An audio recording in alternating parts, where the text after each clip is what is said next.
देश में अगर दूसरी बीमारियों से मरने वालों की संख्या हम ढूंढेंगे तो कैंसर से इस देश में हर दिन 1500 लोग मरते हैं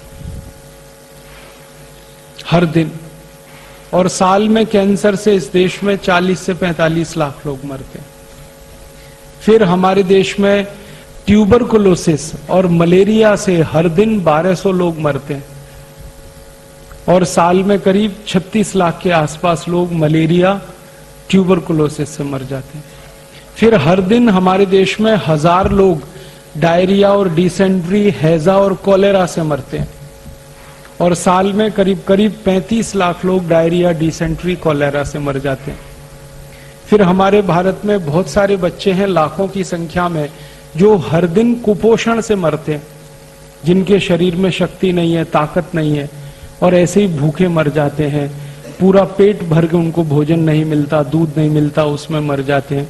तो मरने वालों की संख्या तो बहुत है, कैंसर से मरने वालों की संख्या तो बहुत है, मलेरिया से मरने वालों की संख्या तो बहुत है, ट्यूबरकुलोसिस से मरने वालों की संख्या तो बहुत है, डायरिया, डिसेंट्री से मरने वालों की संख्या तो बहुत है, अनेक अनेक दूसरी बीमारियों से।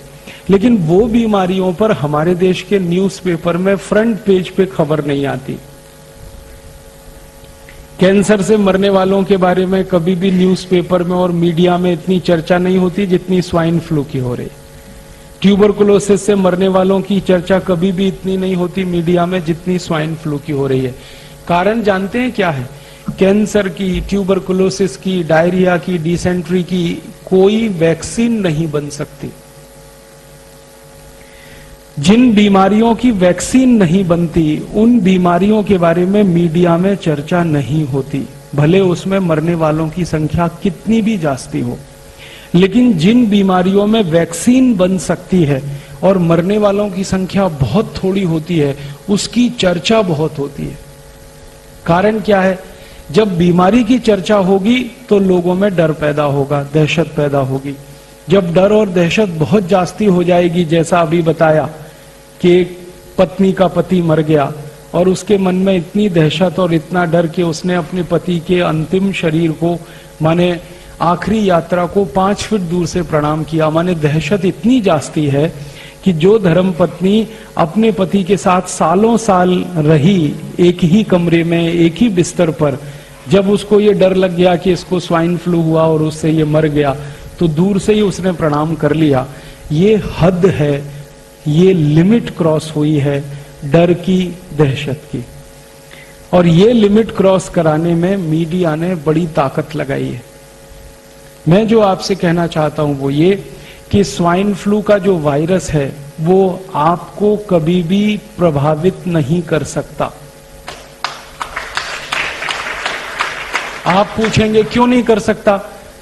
हमारे में कोई सुरखाव के पर हैं, या हम भगवान के दूत हैं, या हम ज्यादा योग और प्राणायाम करते हैं, ये कारण है? कारण क्या है? कारण उसमें से दूसरे हैं जो जानने की जरूरत है। सबसे बड़ा कारण ये है कि स्वाइन फ्लू विदेशी वायरस है, विदेशी बीमारी है, और H1N1 वायरस विदेशी है। माने ये वायरस दुनिया के उन्हीं देशों में पैदा होके प्रभावित करता है लोगों को जहां ठंडी बहुत पड़ती है, तापमान बहुत कम होता है।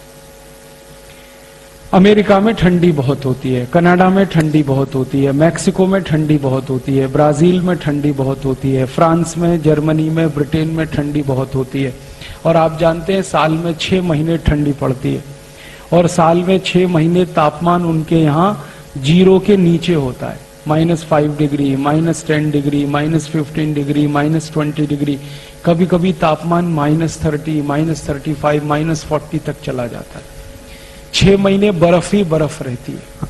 सड़क पे बर्फ होती है, मैदान में बर्फ होती है, खेत में बर्फ होती है, छत पर बर्फ होती है। बर्फ 10-10 फीट ऊंची होती है।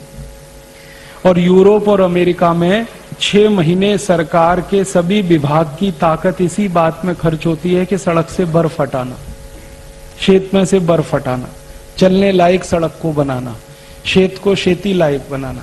तो जिन देशों में बर्फ पड़ती है, ठंडी बहुत होती है, तापमान 0 के नीचे चला जाता है, ऐसे देशों में तरह तरह के वायरस पैदा होते हैं।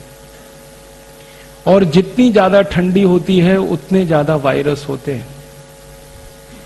सामान्य रूप से दुनिया के जितने भी वायरस हैं उनको पैदा होकर जिंदा रहने के लिए कम से कम 27 डिग्री सेंटीग्रेड से नीचे का तापमान लगता है।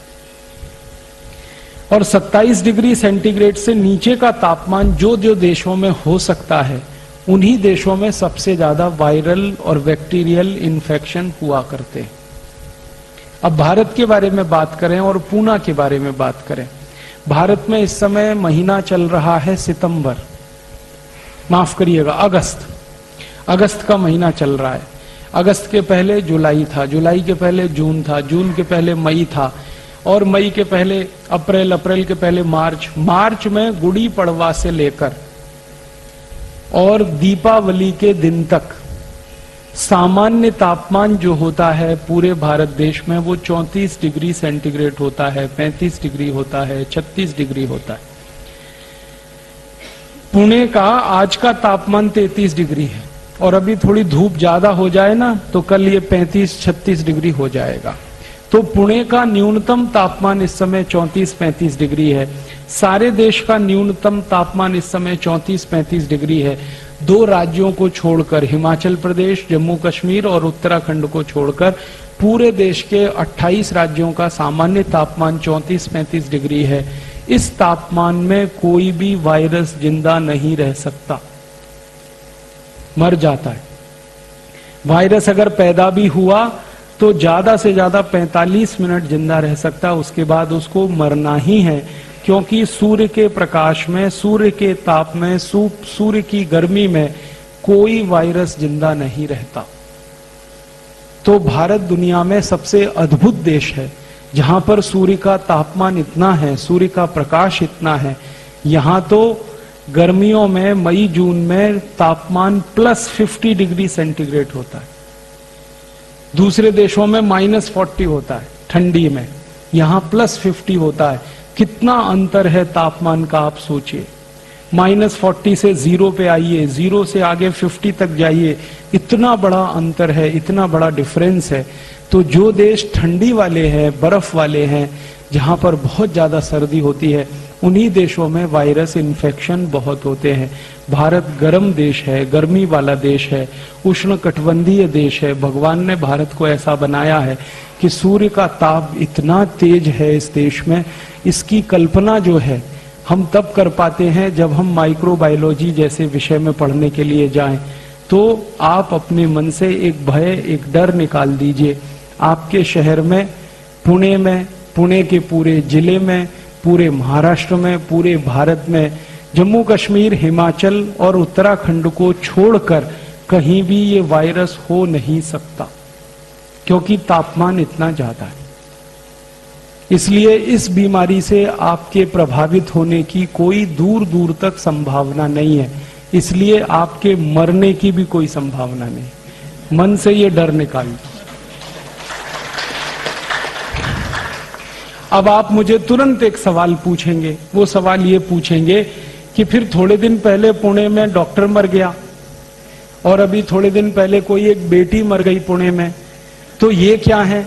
इनमें से किसी भी डेथ में स्वाइन फ्लू कंफर्म नहीं हुआ, किसी भी डेथ में।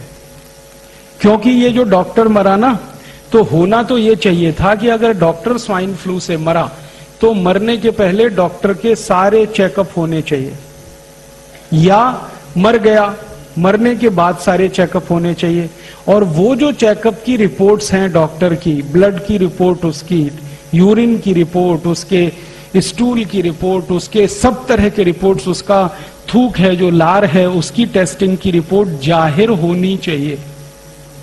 आपने पढ़ी है? क्योंकि जाहिर ही नहीं हुई है। क्यों नहीं हुई है? क्योंकि वो डॉक्टर स्वाइन फ्लू से मरा ही नहीं है, वो किसी और बीमारी से मरा, लेकिन उसकी बीमारी को मीडिया ने स्वाइन फ्लू बता दिया, बीमारी कुछ और थी उसको। इसी तरह से एक थोड़े दिन पहले छोटी बेटी मरी यहां पुणे में, उसके भी ब्लड की कोई रिपोर्ट टेस्ट हुई नहीं, कोई कंफर्मेशन नहीं है कि उसको स्वाइन फ्लू हुआ था, और मीडिया ने बता दिया वो स्वाइन फ्लू से मर गई।